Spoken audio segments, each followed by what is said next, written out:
The Messiah said, "When you come to know yourselves, then you will become known, and you will realize that it is you who are the sons of the living Father. But if you will not know yourselves, you dwell in poverty, and it is you who are that poverty."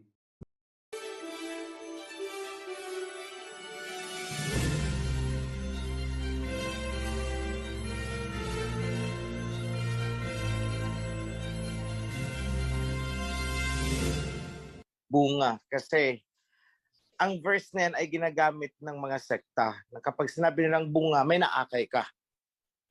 Pero sa atin, ano ba talaga ang meaning ng bunga na sinasabi dyan? So, I believe yun ang gustong ma-ascertain ni sister.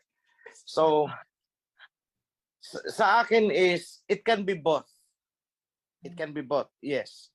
But I want you to remember this. Ang sabi ng Messiah is, you are the light and salt of this world. Kayo ang ilaw at asin ng mundong ito. Ano daw ba ang saysay ng ilaw kung sisindihan at ito ay ilalagay sa ilalim ng parang natatakpan siya yung sinag? Hindi ba't dapat tayo ay pag nagsindi ng ilaw, ilalagay natin ito sa prominente na bahagi ng bahay upang maliwanagan yung pagdadaanan ng mga tao. Ikinumpara din sa isang asin. Tayo, yung seasoning, tayo, yung pampalasa sa pagkain.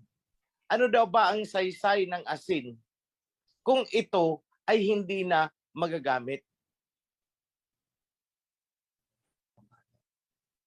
Nandyan ang sagot ng ano ang bunga.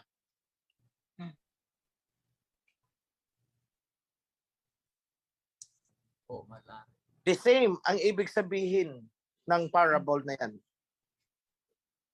Pareho ang sinasabi, iisa ang tinutumbok. So doon tayo, kunwari yung ilaw. Ano ang purpose? Bakit naglalagay ng ilaw? Para maliwanagan ang mga tao na nasa paligid. At tayo daw yung ilaw. Yung liwanag ng ilaw, yun ang bunga na sinasabi naman ng Messiah ulit sa isa pang sitwasyon. Ano ba ang bunga ng ilaw? Ibig sabihin, anong silbi? Liwanag. Ano ang bunga ng itinanim mo? Yun ang fruit na kinakain.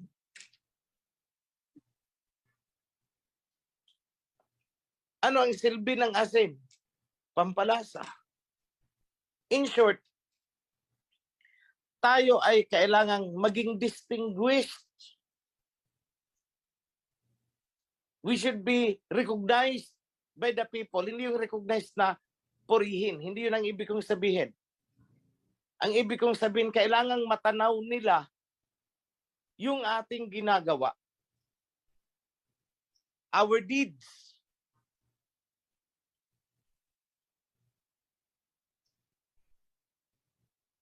In such way, sila ay maliliwanagan. Oh, ito pala, this is the right way.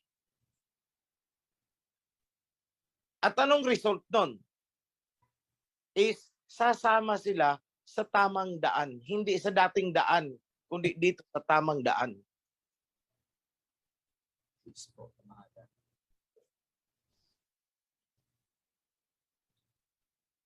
Sila sinortcut nila yan. Akay daw, akay. Yun daw ang bunga. No. Ang bunga natin is good deeds. At ang good deeds, yan ang liwanag sa mundo na aakay sa kanila. Sa tamang daan. So, ano ang bunga ng Torah na dapat makita sa atin? Ano ang bunga ng covenant laws na dapat makita sa atin?